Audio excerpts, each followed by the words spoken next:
നമസ്കാരം. വാർത്തകൾ വേഗത്തിൽ. സംസ്ഥാനത്ത് ഇന്ന് 7007 പേർക്ക് കോവിഡ്, 6152 പേർക്ക് സമ്പർക്കത്തിലൂടെ രോഗബാധ, 717 പേരുടെ സമ്പർക്ക ഉറവിടം വ്യക്തമല്ല. രോഗം സ്ഥിരീകരിച്ചവരിൽ 86 പേർ സംസ്ഥാനത്തിന് പുറത്തുനിന്നും വന്നവർ. ഇന്ന് ഏറ്റവും കൂടുതൽ രോഗികൾ എറണാകുളത്ത്. ജില്ലയിൽ രോഗം സ്ഥിരീകരിച്ചത് 977 പേർക്ക്. തൃശൂരിൽ 966 പേർക്കും കോഴിക്കോട് 830 പേർക്കും കൊല്ലത്ത് 679 പേർക്കും രോഗം ബാധിച്ചു. കോട്ടയത്ത് 580 പേരാണ് രോഗബാധിതർ.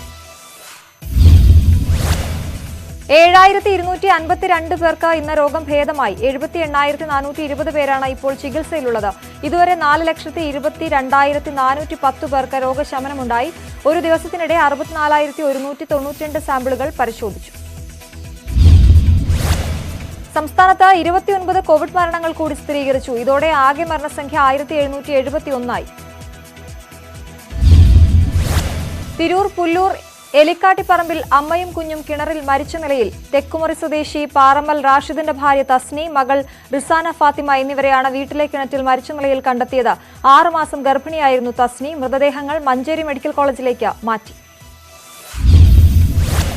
കള്ളപ്പണം വെളുപ്പിക്കൽ കേസിൽ ബിനീഷ് കോടിയേരി 14 ദിവസത്തേക്ക് റിമാൻഡിൽ. ബിനീഷിനെ പരപ്പന അഗ്രഹാര ജയിലിലേക്ക് മാറ്റും. ജാമ്യാപേക്ഷ ഈ മാസം 18-ന് പരിഗണിക്കും. ശിവശങ്കറിനെതിരെ സ്വപ്നയുടെ നിർണായക മൊഴിയെന്ന ED. സ്വർണ്ണക്കടത്തിനെക്കുറിച്ച് ശിവശങ്കറിനും മുഖ്യമന്ത്രിയുടെ ഓഫീസിലെ ശിവശങ്കറിന്റെ സംഘാംഗങ്ങൾക്കും അറിയാമായിരുന്നുവെന്ന് സ്വപ്ന മൊഴി നൽകിയതായി ED. ഇന്നലത്തെ ചോദ്യം ചെയ്യലിലാണ് സ്വപ്ന ഇക്കാര്യം പറഞ്ഞതെന്നും ED കോടതിയിൽ. യൂണിടാക് സ്വപ്നയ്ക്ക് കമ്മീഷൻ നൽകിയതിനെക്കുറിച്ചും ശിവശങ്കറിന് അറിവുണ്ടായിരുന്നുവെന്ന് സ്വപ്ന. UAE കോൺസുലേറ്റ് അക്കൌണ്ടന്റ് ഖാലിദിന് കമ്മീഷൻ നൽകിയതും ശിവശങ്കർ അറിഞ്ഞെന്നും മൊഴി. സ്വർണ്ണക്കടത്തിന് പുറമെ ഇലക്ട്രോണിക് ഉപകരണങ്ങളും കടത്തിയെന്ന സ്വപ്ന. ശിവശങ്കറുമായി അടുത്ത ബന്ധമുള്ളവരുടെ പേരുകളും സ്വപ്ന വെളിപ്പെടുത്തിയെന്ന ED. ശിവശങ്കറിന്റെ നിർദ്ദേശപ്രകാരമാണ് ലോക്കർ സ്വപ്ന കൈകാര്യം ചെയ്തത്. ലോക്കർ ശിവശങ്കറിന്റേതെന്നും എൻഫോഴ്സ്മെന്റ്. ലൈഫ് മിഷൻ K-ഫോൺ പദ്ധതികൾ സംബന്ധിച്ച നിർണായക വിവരങ്ങൾ ശിവശങ്കർ സ്വപ്നയ്ക്ക് കൈമാറി. ശിവശങ്കറിന് സന്തോഷ് ഈപ്പനുമായും ബന്ധമുണ്ടെന്നും ED. ഇവർ നിരന്തരം ബന്ധപ്പെട്ടിരുന്നു. K-ഫോൺ ലൈഫ് മിഷൻ കോൺട്രാക്ടുകൾ നൽകാൻ ശ്രമിച്ചുവെന്നും ED കോടതിയിൽ. ടോറസ് ഡൌൺ ടൗണിലെ ചിലർക്ക് ശിവശങ്കറുമായി അടുപ്പമുണ്ടായിരുന്നതായി സ്വപ്ന മൊഴി നൽകിയെന്നും ED. ലോക്കറിലേക്കുള്ള പണത്തിന്റെ വരവും പോക്കും ശിവശങ്കറിന് അറിയാമായിരുന്നു. ഇത് സംബന്ധിച്ച് ചാർട്ടേഡ് അക്കൌണ്ടന്റ് വേണുഗോപാലും സ്വപ്നയും മൊഴി നൽകിയെന്നും ED. ലൈഫ് മിഷൻ പദ്ധതിയിൽ ലഭിക്കുന്ന കമ്മീഷന്റെ ഒരു ഗുണഭോക്താവ് ശിവശങ്കറാണെന്ന് സ്വപ്ന മൊഴി നൽകിയെന്ന ED. ലൈഫ് മിഷനിലെ 36 പദ്ധതികളിൽ 26 എണ്ണവും നൽകിയത് 2 കമ്പനികൾക്ക്. ഇവരുടെ രഹസ്യ വിവരങ്ങൾ സ്വപ്നയ്ക്ക് ശിവശങ്കർ കൈമാറി. ശിവശങ്കറിന് ഒരു ദിവസം കൂടി എൻഫോഴ്സ്മെന്റ് കസ്റ്റഡി അനുവദിച്ചു. ജാമ്യഹർജി നാളെ പരിഗണിക്കും. ഇന്നലെ സ്വപ്നയിൽ നിന്ന് ലഭിച്ച വിവരങ്ങളുടെ അടിസ്ഥാനത്തിൽ ചോദ്യം ചെയ്യാനാണ് ED ഒരു ദിവസത്തെ കസ്റ്റഡി കൂടി ആവശ്യപ്പെട്ടത്. സർക്കാരിന്റെ യഥാർത്ഥ ചിത്രം ED പുറത്തു കൊണ്ടുവരികയാണെന്ന് പ്രതിപക്ഷ നേതാവ് രമേശ് ചെന്നിത്തല. പിടിക്കപ്പെടുമെന്ന് ഉറപ്പായപ്പോഴാണ് കേന്ദ്ര ഏജൻസികൾക്കെതിരെ മന്ത്രിമാരടക്കം സമരത്തിനിറങ്ങുന്നത്. മുഖ്യമന്ത്രിയുടെ ഓഫീസ് അധോലോക പ്രവർത്തനങ്ങളുടെ കേന്ദ്രമായി മാറിയെന്ന് പ്രതിപക്ഷ നേതാവ്. വികസന പദ്ധതികൾ കള്ളക്കടത്ത് സംഘത്തിന് ചോർത്തിക്കൊടുത്തുവെന്നും ചെന്നിത്തല. മുഖ്യമന്ത്രിയും പാർട്ടി സെക്രട്ടറിയും പലതും ഒളിക്കുകയാണ്. ഇനിയും മുഖ്യമന്ത്രി അധികാരത്തിൽ കടിച്ചു തൂങ്ങരുതെന്നും പ്രതിപക്ഷ നേതാവ്. സ്വർണ്ണക്കടത്തിൽ BJPയുടെ ആരോപണങ്ങൾ ശരിയാണെന്ന് തെളിയുന്നതായി സംസ്ഥാന പ്രസിഡന്റ് K. സുരേന്ദ്രൻ. CM രവീന്ദ്രന്റെ ജീവന് പോലും ഭീഷണിയുണ്ട്. അന്വേഷണം മുഖ്യമന്ത്രിയിലേക്ക് നീളുകയാണെന്നും മുഖ്യമന്ത്രി രാജിവെക്കണമെന്നും സുരേന്ദ്രൻ. BJP നേതാവ് ശോഭാ സുരേന്ദ്രൻ മിസോറാം ഗവർണർ PS ശ്രീധരൻപിള്ളയുമായി കോഴിക്കോട് കൂടിക്കാഴ്ച നടത്തി. BJPക്ക് അകത്തെ സംഘടനാ പ്രശ്നങ്ങളുടെ പശ്ചാത്തലത്തിലായിരുന്നു കൂടിക്കാഴ്ചയെന്ന് സൂചന. സ്ഥാനമോഹിയെന്ന് വിളിക്കുന്നതിൽ ദുഃഖമില്ലെന്ന് ശോഭാ സുരേന്ദ്രൻ. BJPക്ക് ഒരു വാർഡ് മെമ്പർ പോലും ഇല്ലാതിരുന്ന കാലത്താണ് പാർട്ടിയിൽ വന്നത്. സ്ഥാനമോഹിയായിരുന്നെങ്കിൽ BJPയിൽ പ്രവർത്തിക്കില്ലായിരുന്നു. നിരവധി കാര്യങ്ങൾ മാധ്യമങ്ങളോട് പറയാനുണ്ട്. വിശദമായി പിന്നീട് പറയാമെന്നും ശോഭാ സുരേന്ദ്രൻ. MC കമറുദ്ദീൻ MLAയുടെ ജാമ്യാപേക്ഷയിൽ ഹോസ്ദുർഗ് കോടതി നാളെ വിധി പറയും. ജാമ്യാപേക്ഷയിൽ വാദം പൂർത്തിയായി. കമറുദ്ദീന്റെ കസ്റ്റഡി നീട്ടണമെന്ന പ്രോസിക്യൂഷൻ അപേക്ഷ കോടതി തള്ളി. 11 കേസുകളിൽ കൂടി കമറുദ്ദീന് അറസ്റ്റ് രേഖപ്പെടുത്തി. ഫാഷൻ ഗോൾഡ് ജ്വല്ലറി തട്ടിപ്പിന്റെ സൂത്രധാരൻ മുസ്ലിം ലീഗ് MLA MC കമറുദ്ദീനാണെന്ന് സർക്കാർ ഹൈക്കോടതിയെ അറിയിച്ചു. കമ്പനിയുടെ ദൈനംദിന കാര്യങ്ങൾ കമറുദ്ദീൻ അറിയാമായിരുന്നുവെന്ന് ജീവനക്കാരുടെ മൊഴിയുണ്ടെന്നും സർക്കാർ. 2016 മുതൽ നഷ്ടത്തിലായിരുന്ന കമ്പനി ലാഭത്തിലാണെന്ന് തെറ്റിദ്ധരിപ്പിച്ച് നിക്ഷേപകരിൽ നിന്ന് കോടികൾ സ്വീകരിച്ചുവെന്നും സർക്കാർ. കമറുദ്ദീനാണ് ഏറ്റവും കൂടിയ ഓഹരി പങ്കാളിയെന്നും സർക്കാർ. എല്ലാ സ്ഥാപനങ്ങളുമായി 33 ലക്ഷം രൂപയുടെ ഓഹരിയുണ്ട്. ചെയർമാൻ എന്ന നിലയിൽ 1 ലക്ഷം പ്രതിമാസ ശമ്പളം പറ്റിയിരുന്നുവെന്നും സർക്കാർ. നിക്ഷേപ തട്ടിപ്പിൽ കമറുദ്ദീനെതിരെ 2 പുതിയ കേസുകൾ കൂടി രജിസ്റ്റർ ചെയ്തു. വലിയപറമ്പ് സ്വദേശികളുടെ 22 ലക്ഷം രൂപ തട്ടിയെടുത്തെന്ന് പരാതി. കമറുദ്ദീനെതിരെ ഇതുവരെ രജിസ്റ്റർ ചെയ്തത് 100-ലേറെ കേസുകൾ. ജ്വല്ലറി തട്ടിപ്പിലെ 1-ാം പ്രതി പൂക്കോയ തങ്ങളെ കണ്ടെത്താനാകാതെ അന്വേഷണ സംഘം. തങ്ങൾക്കായി ലുക്കൌട്ട് നോട്ടീസ് പുറപ്പെടുവിച്ചെങ്കിലും ഫലമില്ല. തട്ടിപ്പിന്റെ കൂടുതൽ വിവരങ്ങൾ അറിയാവുന്നത് പൂക്കോയ തങ്ങൾക്ക്. KM ഷാജിയുടെ ഇന്നത്തെ ചോദ്യം ചെയ്യൽ 9-ാം മണിക്കൂറിൽ. ഇന്നലെ ചോദ്യം ചെയ്തത് 13 മണിക്കൂർ.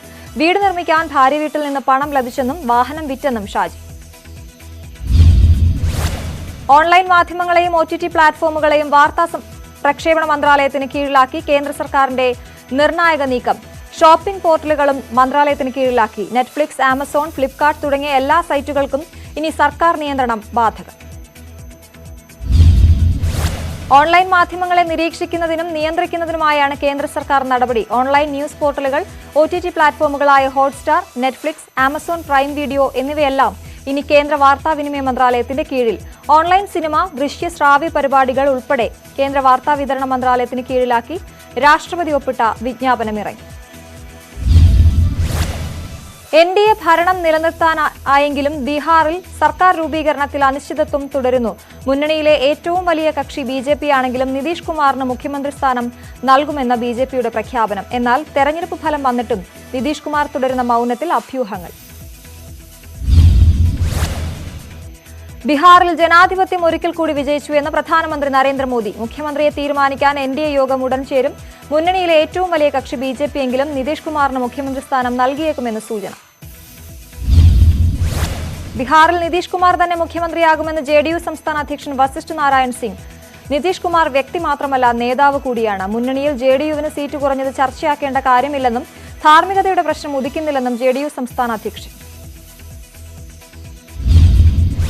നിതീഷ് കുമാർ തന്നെ മുഖ്യമന്ത്രിയായി തുടരുമെന്ന് BJP നേതാവ് സുശീൽ കുമാർ മോദി. തെരഞ്ഞെടുപ്പിൽ സീറ്റിലെ കുറവും കൂടുതലും ഒന്നും പ്രശ്നമാക്കേണ്ടതില്ല.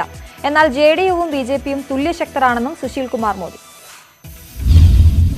BJP ഒരിക്കലും സ്വന്തമായി ബീഹാർ ഭരിച്ചിട്ടില്ലെന്നും സുശീൽ കുമാർ മോദി. നിതീഷ് കുമാർ ഇല്ലാതെ സംസ്ഥാനത്ത് അധികാരം നിലനിർത്താൻ കഴിയുമായിരുന്നില്ല. എന്നാൽ BJPക്കുണ്ടായ നേട്ടം ഏറെ തിളക്കമുള്ളതെന്നും സുശീൽ കുമാർ മോദി. JDUവിന് സീറ്റ് കുറയാൻ കാരണം LJPയും ചിരാഗ് പസ്വാനും. തെരഞ്ഞെടുപ്പിന് തൊട്ടുമുമ്പ് വരെ NDA ഭാഗമായിരുന്ന ചിരാഗ് JDUവിനെതിരെ മത്സരിച്ചു. ഇത് സർക്കാർ അനുകൂല വോട്ടിൽ വിള്ളലുണ്ടാക്കിയെന്ന് വിലയിരുത്തി. ബീഹാറിൽ തെരഞ്ഞെടുപ്പ് ഫലം പുറത്തുവന്നതിന് പിന്നാലെ മഹാസഖ്യം കോടതിയിലേക്ക്. വോട്ടെണ്ണലിൽ ക്രമക്കേട് നടന്നുവെന്ന ആരോപണം. പട്ന ഹൈക്കോടതിയോ സുപ്രീം കോടതിയോ സമീപിക്കാൻ നീക്കം. JDU നേതാവ് നിതീഷ് കുമാറിനെ മഹാസഖ്യത്തിലേക്ക് ക്ഷണിച്ച ദിഗ്വിജയ് സിംഗ്. NDA വിട്ട് മഹാസഖ്യത്തിനൊപ്പം ചേരണം. ബീഹാർ വിട്ട് ഇന്ത്യൻ രാഷ്ട്രീയത്തിലേക്കാണ് നിതീഷ് പ്രവേശിക്കേണ്ടതെന്നും ദിഗ്വിജയ് സിംഗ്. LJPയെ ബീഹാർ ജനത പിന്തുണച്ചതിൽ നന്ദിയുണ്ടെന്ന് ചിരാഗ് പസ്വാൻ. ഒറ്റയ്ക്ക് മത്സരിച്ചപ്പോൾ 6% വോട്ടുകൾ നേടി. മറ്റുള്ളവരുടെ പിന്തുണയോടെ മാത്രം എന്തെങ്കിലും ചെയ്യാൻ കഴിയുന്ന പാർട്ടിയായാണ് ഇതുവരെ LJPയെ ജനം കരുതിയതെന്നും ചിരാഗ്. ബീഹാറിൽ BJPയുടെ നേട്ടത്തിന് പിന്നിൽ പ്രധാനമന്ത്രി നരേന്ദ്രമോദിയെന്ന് ചിരാഗ് പസ്വാൻ. പ്രതീക്ഷിച്ചതിലും വലിയ വിജയമാണ് BJP നേടിയത്. പ്രധാനമന്ത്രിയിലുള്ള വിശ്വാസമാണ് ബീഹാർ ജനതയിൽ പ്രതിഫലിച്ചതെന്നും ചിരാഗ്.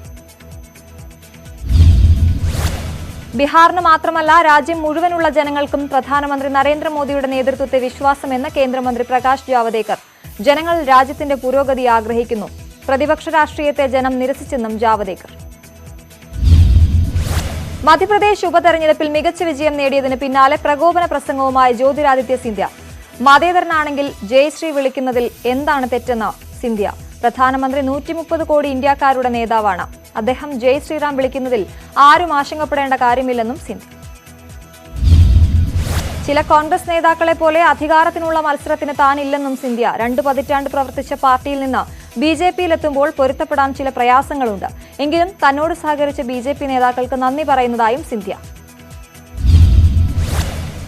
ബീഹാർ തെരഞ്ഞെടുപ്പിന് പിന്നാലെ പുതിയ റെക്കോർഡ് കുറിച്ച ഓഹരി സൂചികകൾ. സെൻസെക്സ് ചരിത്രത്തിലാദ്യമായി 43,500 പിന്നിട്ടു. നിഫ്റ്റി 12,700 ആദ്യമായി കടന്നു.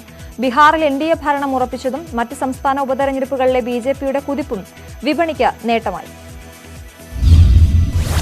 കോതമംഗലം ചെറിയ പള്ളിയിൽ യാക്കോബായ വിഭാഗത്തിന്റെ പ്രതിഷേധവും പ്രാർത്ഥനയും തുടരുന്നു. പള്ളി ഏറ്റെടുക്കാൻ അനുവദിക്കില്ലെന്ന നിലപാടിൽ വിശ്വാസികൾ. പള്ളി ഏറ്റെടുക്കലിലെ കോടതിയലക്ഷ്യ ഹർജിയിൽ ഹൈക്കോടതി വിധി നാളെ ഉണ്ടാകും. കോതമംഗലം ചെറിയ പള്ളി ഓർത്തഡോക്സ് വിഭാഗത്തിന് വിട്ടുകൊടുക്കില്ലെന്ന് യാക്കോബായ വിഭാഗം. ഏറ്റെടുക്കാൻ ശ്രമിച്ചാൽ വിശ്വാസികൾ തടയുമെന്ന് വികാരി ഫാദർ ജോസ് പരുത്തുവയലിൽ. കേന്ദ്രസേനയെ ഇറക്കി ബലപ്രയോഗത്തിനാണ് ശ്രമം. സമാധാന ചർച്ച നടക്കുമ്പോഴും പള്ളി പിടിക്കാനാണ് ഓർത്തഡോക്സ് വിഭാഗത്തിന്റെ ശ്രമമെന്നും ഫാദർ ജോസ് പരുത്തുവയലിൽ. തദ്ദേശ തെരഞ്ഞെടുപ്പിന്റെ അവസാന മണിക്കൂറിൽ കോവിഡ് ബാധിച്ചവർക്കും വോട്ട് ചെയ്യാൻ അവസരമൊരുക്കും. ഇതിനായി തപാൽ വോട്ട് ഓർഡിനൻസിൽ ഭേദഗതി കൊണ്ടുവരാൻ മന്ത്രിസഭാ തീരുമാനം. അവസാന 1 മണിക്കൂറാണ് കോവിഡ് രോഗികൾക്കായി മാറ്റിവെക്കുക. 5 മണിക്കും 6 മണിക്കും ഇടയിൽ വോട്ട് ചെയ്യാം. ക്യൂ അവസാനിച്ച ശേഷമാണ് ഇവർക്ക് അനുമതി. നാളെ മുതൽ 19 വരെ പത്രിക സമർപ്പിക്കാം. 20-ന് പത്രികകളുടെ സൂക്ഷ്മ പരിശോധന. 23 വരെ പത്രിക പിൻവലിക്കാം. തെരഞ്ഞെടുപ്പ് 3 ഘട്ടമായി ഡിസംബർ 8, 10, 14 തീയതികളിൽ. വോട്ടെണ്ണൽ 16-ന്. നാമനിർദ്ദേശ പത്രിക സമർപ്പിക്കുമ്പോൾ ഒരേ സമയം 3 പേരിൽ കൂടുതൽ പാടില്ല. ഒരു സ്ഥാനാർത്ഥിയുടെ ആളുകൾക്ക് മാത്രം പ്രവേശനം. സാമൂഹിക അകലം അടക്കമുള്ള നിർദ്ദേശങ്ങൾ കർശനമായി പാലിക്കണമെന്നും തെരഞ്ഞെടുപ്പ് കമ്മീഷൻ. തദ്ദേശ തെരഞ്ഞെടുപ്പിലെ സംവരണ വാർഡ് നിർണയത്തിനെതിരായ ഹർജികൾ ഹൈക്കോടതി തള്ളി. 87 ഹർജികളാണ് തള്ളിയത്. തുടർച്ചയായി 3 തവണ സംവരണ സീറ്റായി നിശ്ചയിച്ച നടപടി ചോദ്യം ചെയ്തായിരുന്നു ഹർജികൾ. മറ്റ് സംസ്ഥാനങ്ങളിൽ നിന്നുള്ള ശബരിമല തീർത്ഥാടകരിലെ APL വിഭാഗങ്ങളിൽ നിന്ന് കോവിഡ് ചികിത്സയ്ക്ക് പണം ഈടാക്കും. സർക്കാർ സ്വകാര്യ ആശുപത്രികളിൽ പണം ഈടാക്കാമെന്ന് ആരോഗ്യവകുപ്പിന്റെ ഉത്തരവ്. കേരളത്തിലുള്ളവർക്ക് കോവിഡ് ചികിത്സ പൂർണ്ണമായും സൗജന്യം. KSP ഇൻഷുറൻസ് ഇല്ലാത്ത കേരളത്തിലെ APL വിഭാഗക്കാരിൽ നിന്ന് കോവിഡ് ഇതര ചികിത്സയ്ക്ക് പണം ഈടാക്കാം. ശബരിമലയ്ക്കായി ആരോഗ്യവകുപ്പിന്റെ പ്രത്യേക കർമ്മ പദ്ധതി. UDF സ്ഥാനാർത്ഥികൾക്കെതിരെ റിബലായി മത്സരിക്കുന്ന പാർട്ടി അംഗങ്ങളെ പുറത്താക്കുമെന്ന് മുസ്ലിം ലീഗ്. UDF നിശ്ചയിച്ച സ്ഥാനാർത്ഥികൾക്കെതിരെ പാർട്ടി അംഗങ്ങളോ അനുഭാവികളോ റിബലായി നിൽക്കാൻ പാടില്ലെന്ന് ജനറൽ സെക്രട്ടറി KPA മജീദ്. പിന്നീട് പാർട്ടിയിലേക്ക് തിരിച്ചുവരാമെന്ന് കരുതേണ്ടെന്നും മജീദ്. 106 ദിവസത്തിനിടെ ഇന്ത്യയിൽ ആദ്യമായി കോവിഡ് ചികിത്സയിലുള്ളവരുടെ എണ്ണം 5 ലക്ഷത്തിൽ താഴെ. 24 മണിക്കൂറിനിടെ രോഗം സ്ഥിരീകരിച്ചത് 44,481 പേർക്ക്. ഇതോടെ രാജ്യത്ത് കോവിഡ് സ്ഥിരീകരിച്ചവരുടെ എണ്ണം 86,36,012 ആയി. 24 മണിക്കൂറിനിടെ 512 മരണം. അമേരിക്കൻ മരുന്ന് കമ്പനിയായ ഫൈസറിന്റെ കോവിഡ് വാക്സിൻ ഇന്ത്യയിൽ വിതരണം ചെയ്യാനുള്ള ശ്രമം തുടങ്ങിയതായി കേന്ദ്ര സർക്കാർ. വാക്സിൻ പരീക്ഷണം 90% വിജയമാണെന്നാണ് റിപ്പോർട്ട്. ഫൈസറുമായി ചർച്ച തുടങ്ങിയതായും കേന്ദ്ര ആരോഗ്യ മന്ത്രാലയം. നിലവിൽ പരീക്ഷണത്തിലിരിക്കുന്നതിൽ ഏറ്റവും വിലയുള്ള വാക്സിനാണ് ഫൈസറിന്റേത്. ലോകത്ത് കോവിഡ് രോഗികളുടെ എണ്ണത്തിൽ വൻ വർധന. ഇതുവരെ രോഗികളുടെ എണ്ണം 5,18,10,743. മരണം 12,79,549. അമേരിക്കയിലും കോവിഡ് ബാധിതരുടെ എണ്ണം മുന്നോട്ട്. ഇതുവരെ രോഗികൾ 1,55,09,184. മരണം 2,46,000-ലേക്ക്. ഇന്ത്യക്ക് പിന്നാലെ ബ്രസീലിലും സ്ഥിതി ഗുരുതരം തന്നെ. ആകെ രോഗികൾ 57,01,283. 1,62,000 പിന്നിട്ട് മരണം. ഫ്രാൻസിൽ നിയന്ത്രണങ്ങൾ കടുപ്പിച്ചിട്ടും രോഗികളുടെ എണ്ണം കുറയുന്നില്ല. ആകെ രോഗികൾ 18,29,000 പിന്നിട്ടു. മരണം 42,207. റഷ്യയിൽ കോവിഡ് ബാധിതരുടെ എണ്ണം 18,17,000 പിന്നിട്ടു. മരണം 31,161. ലോകത്തെ പല ഭാഗത്തും കോവിഡിന്റെ 2ാം തരംഗം വ്യാപിക്കുന്നതായി റിപ്പോർട്ട്. സ്ഥിതി നേരിടാൻ കൂടുതൽ ആരോഗ്യ പ്രവർത്തകരെ നിയമിച്ച് പോർച്ചുഗൽ. ആശുപത്രികളിൽ കൂടുതൽ സംവിധാനങ്ങൾ എത്തിക്കാനും ശ്രമം. ബംഗാളിൽ ദീപാവലിക്ക് പടക്കങ്ങൾ ഉപയോഗിക്കുന്നതിന് നിരോധനം സംബന്ധിച്ച കൊൽക്കത്ത ഹൈക്കോടതി ഉത്തരവ് ശരിവെച്ച് സുപ്രീംകോടതി. ആഘോഷങ്ങളെക്കാൾ പ്രധാനം മനുഷ്യജീവനാണ്. അത് രക്ഷിക്കാനുള്ള ശ്രമം നടത്തേണ്ടതുണ്ടെന്നും സുപ്രീംകോടതി. കിഴക്കൻ ലഡാക്കിലെ പാങ്കോങ് മേഖലയിൽ നിന്ന് സൈനികരെ പിൻവലിക്കാൻ ഇന്ത്യ ചൈന ധാരണ. 3 ഘട്ടമായി ഇരു രാജ്യങ്ങളും സൈന്യത്തെ പിൻവലിക്കും. നിയന്ത്രണ രേഖയ്ക്ക് ഇരുവശത്തുമായി വിന്യസിച്ചിട്ടുള്ള ടാങ്കറുകളും സൈനിക വാഹനങ്ങളും മാറ്റും. സേനാ പിന്മാറ്റത്തിന്റെ 2ാം ഘട്ടത്തിൽ പ്രതിദിനം 30% സൈനികർ വീതം പാങ്കോങ് തടാകത്തിന്റെ കരയിൽ നിന്ന് പിൻവാങ്ങും. ചുഷുൽ, രസാംഗ്ല എന്നിവിടങ്ങളിലെ സൈനിക പിന്മാറ്റം അവസാന ഘട്ടത്തിൽ. ധാരണയായത് നവംബർ 6-ന് ചുഷുലിൽ നടന്ന 8ാമത് കമാൻഡർ തല ചർച്ചയിൽ. കശ്മീരിലെ നിയന്ത്രണ രേഖയിൽ പ്രകോപനവുമായി പാകിസ്ഥാൻ. പൂഞ്ചിലെ കിർണി, ഷാഹ്പൂർ, ഖസ്ബ എന്നീ മേഖലകളിലെ നിയന്ത്രണ രേഖയിലായിരുന്നു ഷെല്ലാക്രമണം. ശക്തമായി തിരിച്ചടിച്ച് ഇന്ത്യൻ സൈന്യം. ഈ മാസം ഇതുവരെ പാകിസ്ഥാൻ വെടിനിർത്തൽ ലംഘിച്ചത് 13 തവണ. ബഹ്റൈൻ പ്രധാനമന്ത്രി ഖലീഫ ബിൻ സൽമാൻ അൽ ഖലീഫ അന്തരിച്ചു. 84 വയസ്സായിരുന്നു. അന്ത്യം അസുഖബാധിതനായി യുഎസിലെ മയോ ക്ലിനിക്കിൽ ചികിത്സയിലിരിക്കെ. അമേരിക്കൻ പ്രസിഡന്റ് തെരഞ്ഞെടുപ്പിലെ പരാജയം ഇനിയും അംഗീകരിക്കാതെ ഡൊണാൾഡ് ട്രംപ്. അന്തിമ വിജയം തനിക്ക് തന്നെയാകും. നടപടികളിൽ പുരോഗതിയുണ്ടെന്നും ഫലം അടുത്തയാഴ്ച പുറത്തുവരുമെന്നും ട്രംപ്. തെരഞ്ഞെടുപ്പ് തോൽവി ഡൊണാൾഡ് ട്രംപ് അംഗീകരിക്കാത്തതിനെ വിമർശിച്ച് അമേരിക്കയുടെ നിയുക്ത പ്രസിഡന്റ് ജോ ബൈഡൻ തോൽവി അംഗീകരിക്കാത്തത് നാണം കെട്ട പ്രവൃത്തിയാണ്. അമേരിക്കൻ പാരമ്പര്യത്തിന് ചേർന്നതല്ല ട്രംപിന്റെ നിലപാട്. ഇതിനെതിരെ നിയമ നടപടി സ്വീകരിക്കേണ്ട ആവശ്യമുണ്ടെന്ന് തോന്നുന്നില്ലെന്നും ബൈഡൻ. നിയുക്ത അമേരിക്കൻ പ്രസിഡന്റ് ജോ ബൈഡന്റെ അവലോകന സംഘത്തിൽ 20 ഇന്ത്യൻ അമേരിക്കൻ പൌരന്മാരും. സംഘത്തിന്റെ ദൌത്യം 50 സംസ്ഥാനങ്ങളുമായുള്ള അധികാരം പങ്കുവയ്ക്കലിൽ മാർഗനിർദ്ദേശം നൽകാൻ. സംഘത്തിൽ 40%-ലധികം സ്ത്രീകളെന്നും റിപ്പോർട്ട്. ആഫ്രിക്കൻ രാജ്യമായ മൊസംബിക്കിൽ IS തീവ്രവാദികൾ 50ഓളം പേരെ കഴുത്തറുത്തു കൊന്നു. സംഭവം നടന്നത് നൻജബെ ഗ്രാമത്തിൽ. മൃതദേഹങ്ങൾ വെട്ടിനുറുക്കിയിരുന്നു. ഫുട്ബോൾ ഗ്രൗണ്ടിലാണ് കൂട്ടക്കൊല നടന്നതെന്ന് റിപ്പോർട്ടുകൾ. ഡൽഹിയിൽ വായുമലിനീകരണം രൂക്ഷമായി തുടരുന്നു. ആനന്ദ് വിഹാറിലും നജാഫ് ഘട്ടിലും സ്ഥിതി മോശമെന്ന മലിനീകരണ നിയന്ത്രണ ബോർഡ്. മന്ദിർമാർഗ്, അശോക് വിഹാർ എന്നിവിടങ്ങളിലും സ്ഥിതി ആശങ്കാജനകം. മുംബൈ ഇന്ത്യൻസിന്റെ IPL കിരീട നേട്ടത്തിൽ അഭിനന്ദനം അറിയിച്ച വെസ്റ്റ് ഇൻഡീസ് ക്രിക്കറ്റ് ഇതിഹാസം ബ്രയാൻ ലാറ. മുംബൈ ഇന്ത്യൻസ് ഭേദിക്കാനാകാത്ത കരുത്തുള്ള ടീമെന്ന് ലാറ. മുംബൈ കളിക്കുന്നതുപോലെ ലോകത്ത് ഒരു ടീമും കളിക്കില്ലെന്നും ലാറ. IPL അടുത്ത സീസണിൽ ഒരു ടീമിനെ കൂടി ഉൾപ്പെടുത്തുമെന്ന റിപ്പോർട്ട്. അഹമ്മദാബാദ് ആസ്ഥാനമായാകും പുതിയ ഫ്രാഞ്ചൈസി എന്നാണ് സൂചന. ഇതിനായി BCCI വൈകാതെ അപേക്ഷ ക്ഷണിക്കും. 2021 സീസണ് മുന്നോടിയായി മെഗാ താരലേലം നടത്താനുള്ള നീക്കവുമായി BCCI മുന്നോട്ട്. ഇക്കാര്യം ഫ്രാഞ്ചൈസികളെ അനൌദ്യോഗികമായി അറിയിച്ചു. ഇത്തവണ സീസൺ ഏറെ വൈകിയ സാഹചര്യത്തിൽ മെഗാ താരലേലം 1 വർഷത്തേക്ക് നീട്ടിവെക്കുമെന്നായിരുന്നു റിപ്പോർട്ടുകൾ. കേരള ബ്ലാസ്റ്റേഴ്സിന് ISL പ്രീ സീസൺ മത്സരത്തിൽ തോൽവി. ഈസ്റ്റ് ബംഗാളിനോട് തോറ്റത് 1-3 ഗോളുകൾക്ക്. ഈസ്റ്റ് ബംഗാളിനായി പിൽക്കിംഗ്ടണിന് ഇരട്ട ഗോൾ. ക്യാപ്റ്റൻ എന്ന നിലയിൽ തന്റേത് വ്യത്യസ്തമായ ശൈലിയെന്ന് IPL കിരീടം നേടിയ മുംബൈ ഇന്ത്യൻസ് നായകൻ രോഹിത് ശർമ്മ. കളിക്കാർക്ക് പിന്നാലെ വടിയുമായി നടക്കുന്ന പതിവില്ല. എല്ലാവർക്കും അവരുടേതായ ശൈലിയിൽ കളിക്കാൻ അനുവദിക്കുന്നതാണ് രീതിയെന്നും രോഹിത് ശർമ്മ. ഏകദിനത്തിലും T20യിലും രോഹിത് ശർമ്മയെ ഇന്ത്യയുടെ നായകനാക്കണമെന്ന് മുൻ താരം ഗൗതം ഗംഭീർ. രോഹിത്തിനെ നായകനാക്കാതിരുന്നാൽ നഷ്ടം ഇന്ത്യൻ ടീമിന് തന്നെയാണ്. 5 തവണ IPL കിരീടം നേടിയ താരമാണോ, ഒരിക്കൽ പോലും കിരീടം സ്വന്തമാക്കാൻ കഴിയാത്ത താരമാണോ ഇന്ത്യയെ നയിക്കേണ്ടതെന്ന് ആലോചിക്കണമെന്നും ഗംഭീർ. സിംബാബ്വെക്കെതിരായ T20 പരമ്പര തൂത്തുവാരി പാകിസ്ഥാൻ. മൂന്നാം T20യിൽ 8 വിക്കറ്റ് ജയം. പരമ്പരയുടെ താരമായി ഉസ്മാൻ ഖാദർ.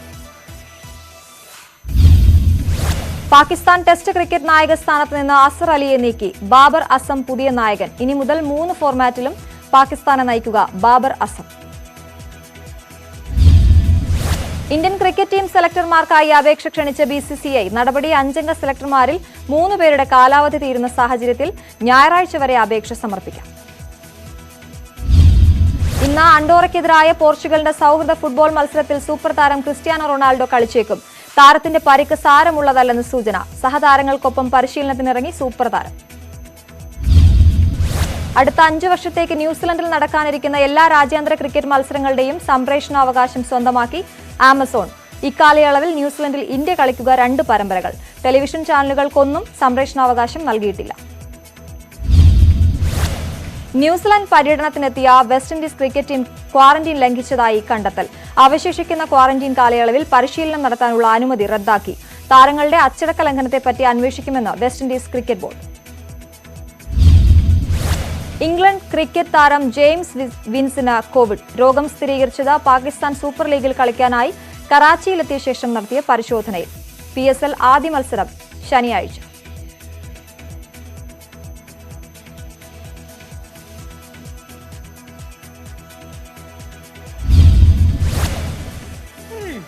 भारतीय जनता पार्टी,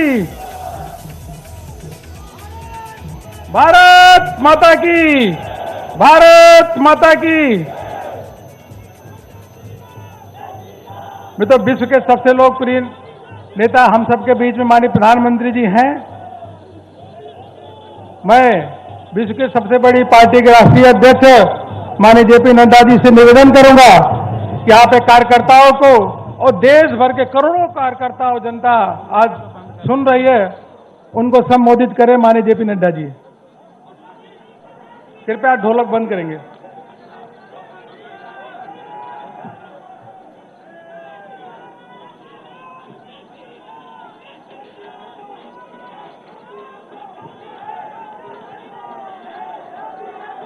बोलो भारत माता की, भारत माता की, भारत माता की।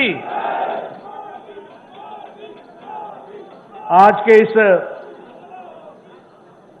धन्यवाद कार्यक्रम में भारत के यशस्वी प्रधानमंत्री आदरणीय श्री नरेंद्र मोदी जी, हमारे भारत के रक्षा मंत्री आदरणीय श्री राजनाथ सिंह जी, हमारे भारत के गृह मंत्री सम्मानीय अमित भाई शाह जी और हमारे भारत सरकार में मंत्री, पूर्व में अध्यक्ष रहे पार्लियामेंट्री बोर्ड के सदस्य सम्मानीय नितिन गडकरी जी, सम्मानित मंच और इतनी बड़ी संख्या में इस कार्यक्रम में, धन्यवाद कार्यक्रम में आए हुए हमारे भारतीय जनता पार्टी के कार्यकर्ता बंधु, आप सबकी ओर से, अपनी ओर से और भारतीय जनता पार्टी के लाखों कार्यकर्ताओं की ओर से मैं इस कार्यक्रम में भारत के यशस्वी प्रधानमंत्री आदरणीय श्री नरेंद्र मोदी जी का हार्दिक अभिनंदन करता हूं, स्वागत करता हूं।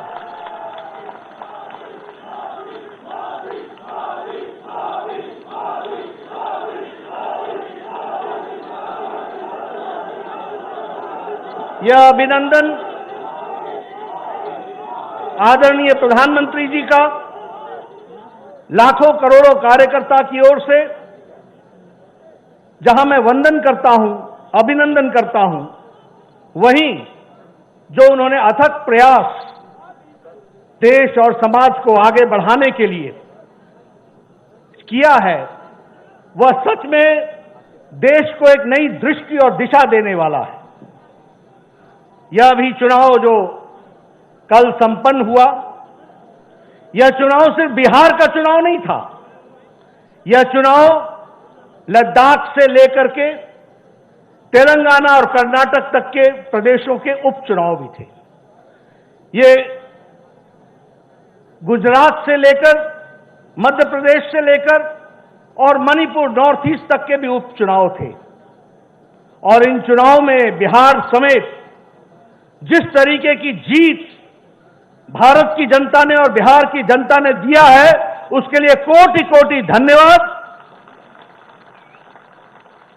और माननीय प्रधानमंत्री जी के अथक प्रयास के कारण लोगों ने जो जन समर्थन दिखाया है, उसके लिए भी बहुत बहुत धन्यवाद।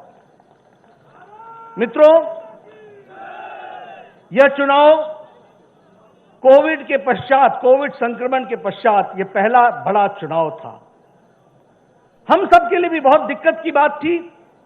समझ में नहीं आ रहा था कि कोरोना से, संक्रमण से लड़ते लड़ते इस चुनाव में लोगों को साथ लेकर के चलना कितना कठिन होगा और कोरोना संक्रमण की दृष्टि से इस चुनाव में जनता अपना कितना योगदान कर पाएगी, यह भी एक प्रश्नवाचक चिन्ह था।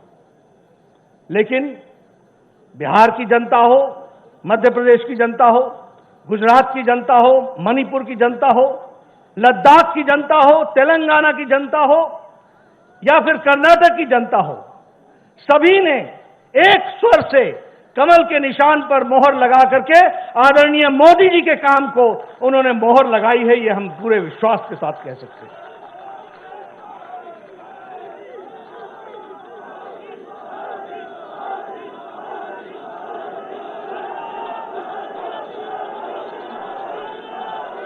मित्रों,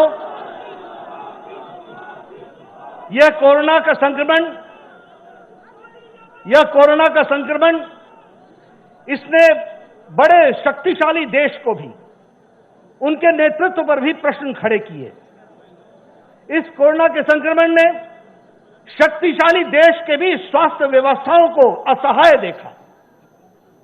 लेकिन प्रधानमंत्री मोदी जी का 130 करोड़ के देश को जो नेतृत्व कोरोना के संक्रमण में मिला, और आपने जो टाइमली और बोल्ड डिसीजन लेकर लॉकडाउन लगाया, भारत की 130 करोड़ की जनता का बचाव किया गया, यह हम सब लोग जानते हैं। സംസ്ഥാനത്ത് സ്വർണ്ണവിലയിൽ നേരിയ വർധന. പവന് 80 രൂപ കൂടി 37,760 വ്യാപാരം. ഗ്രാമിന് 4,720 രൂപ. സീറ്റ് വിഭജനത്തെ ചൊല്ലിയുള്ള തർക്കം രൂക്ഷം. ഇടുക്കി ഉടുമ്പൻചോലയിൽ ജനാധിപത്യ കേരള കോൺഗ്രസ് LDF വിട്ടു. ഘടകകക്ഷികളെ CPM പരിഗണിക്കാൻ തയ്യാറാകുന്നില്ലെന്ന് നേതാക്കൾ. മണ്ഡലത്തിൽ പാർട്ടിക്ക് നൽകിയത് 2 പഞ്ചായത്ത് വാർഡുകൾ മാത്രമാണെന്ന് ആരോപണം.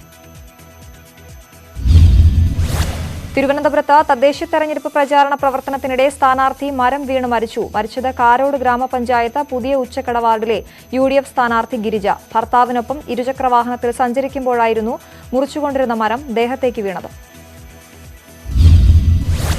കണ്ണൂർ UDFൽ ചർച്ചകൾ അവസാന ഘട്ടത്തിൽ. സ്ഥാനാർത്ഥികളുടെ പട്ടികയും വൈകാതെ പ്രഖ്യാപിക്കും. എല്ലാ ഡിവിഷനിലും ശക്തമായ മത്സരത്തിന് തയ്യാറെടുത്ത് BJP. തദ്ദേശ തെരഞ്ഞെടുപ്പിന് മുന്നോടിയായി ഇടുക്കിയിൽ രാഷ്ട്രീയ പാർട്ടി പ്രതിനിധികളുടെയും ബ്ലോക്ക് റിട്ടേണിംഗ് ഓഫീസർമാരുടെയും യോഗം ചേർന്നു. കോവിഡ് മാനദണ്ഡങ്ങൾ പാലിച്ച് തെരഞ്ഞെടുപ്പ് പ്രക്രിയ പൂർത്തീകരിക്കാൻ എല്ലാവരുടെയും സഹകരണം ഉണ്ടാകണമെന്ന് യോഗത്തിൽ കളക്ടർ H. ദിനേശൻ. ഗതാഗത തടസ്സമുണ്ടാക്കുന്ന വിധത്തിൽ പ്രചാരണ പ്രവർത്തനങ്ങൾ പാടില്ല എന്ന് ജില്ലാ പോലീസ് മേധാവി R. കറുപ്പസ്വാമി. പത്തനംതിട്ടയിൽ തദ്ദേശ തെരഞ്ഞെടുപ്പിനുള്ള ഒരുക്കങ്ങൾ പൂർത്തിയാക്കി മുന്നണികൾ. സ്ഥാനാർത്ഥി നിർണയ ചർച്ചകൾ അന്തിമഘട്ടത്തിലേക്ക്. ത്രിതല പഞ്ചായത്തുകളിൽ മികച്ച നേട്ടമാണ് ഇടതു വലത് മുന്നണികൾ ലക്ഷ്യമിടുന്നത്. സ്ഥാനാർത്ഥികളെ ആദ്യം പ്രഖ്യാപിച്ച് BJPയും മത്സരരംഗത്ത് സജീവം. പത്തനംതിട്ട ജില്ലയിലെ തദ്ദേശ തെരഞ്ഞെടുപ്പിനുള്ള ഇലക്ട്രോണിക് വോട്ടിംഗ് മെഷീനുകളുടെ സാങ്കേതിക പരിശോധനകൾ പൂർത്തിയാക്കി മോക്ക് പോൾ നടത്തി. ജില്ലാ കളക്ടർ PB നൂഹിന്റെ നേതൃത്വത്തിൽ രാഷ്ട്രീയ പാർട്ടി പ്രതിനിധികളുടെ സാന്നിധ്യത്തിലാണ് മോക്ക് പോൾ നടത്തിയത്. കണ്ണൂർ ജില്ലാ പഞ്ചായത്ത് തെരഞ്ഞെടുപ്പിൽ LDFന് ഭൂരിപക്ഷം ലഭിക്കുകയാണെങ്കിൽ പ്രസിഡന്റ് സ്ഥാനത്തേക്ക് പരിഗണിക്കപ്പെടുക DYFI കേന്ദ്ര കമ്മിറ്റി അംഗമായ PP ദിവ്യ. കല്യാശ്ശേരിയിൽ നിന്നാണ് ദിവ്യ ജനവിധി തേടുന്നത്. കോഴിക്കോട് മുക്കത്തെ മലയോരം ഗേറ്റ്വേ ബാർ ഹോട്ടലിൽ വ്യാജ മദ്യ വിൽപ്പന. ബാറിൽ നിന്ന് എക്സൈസ് പിടിച്ചെടുത്ത മദ്യം ലാബിൽ പരിശോധിച്ചപ്പോൾ അളവിൽ കൂടുതൽ ആൽക്കഹോൾ കണ്ടെത്തി. കണ്ണൂർ വിമാനത്താവളത്തിൽ ചോക്ലേറ്റിൽ ഒളിപ്പിച്ച് സ്വർണം കടത്താൻ ശ്രമം. കാസർഗോഡ് മുള്ളേരിയ സ്വദേശി മുഹമ്മദ് പിടിയിൽ. ഇയാളിൽ നിന്ന് 175 ഗ്രാം സ്വർണം പിടികൂടിയെന്ന് കസ്റ്റംസ്.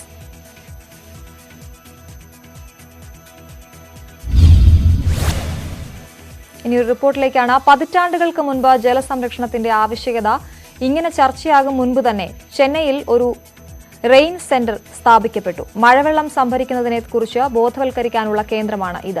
മിഷൻ പാനി ക്യാമ്പയിന്റെ ഭാഗമായി നഗരങ്ങളിലെ മഴവെള്ള സംഭരണത്തെക്കുറിച്ച് ശേഖർ രാഘവൻ സംസാരിക്കുന്നു.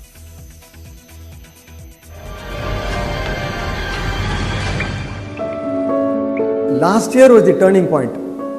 Before 2019, people did not show so much interest in rainwater harvesting because they always thought that rainwater harvesting was an option. But that is not true. Any house, any apartment complex having either an open well or a bore well should harvest rain. You have no choice. Only then you will be able to sustain your groundwater source.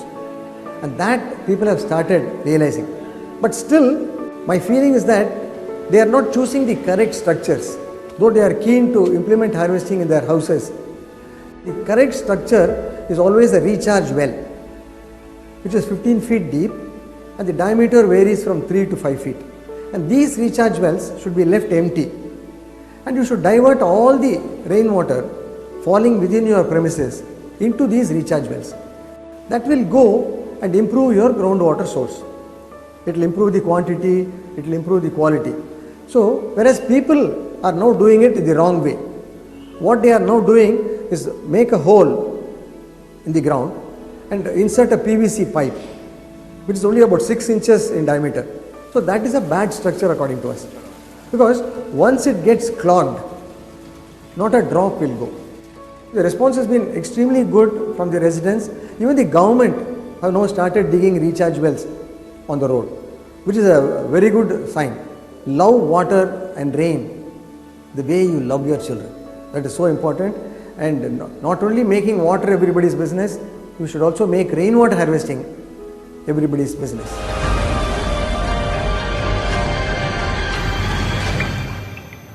Bulletin പൂർണ്ണമാകുന്നു. കൂടുതൽ വാർത്തകൾക്കും വിശദാംശങ്ങൾക്കും സന്ദർശിക്കുക മലയാളം.news18.com.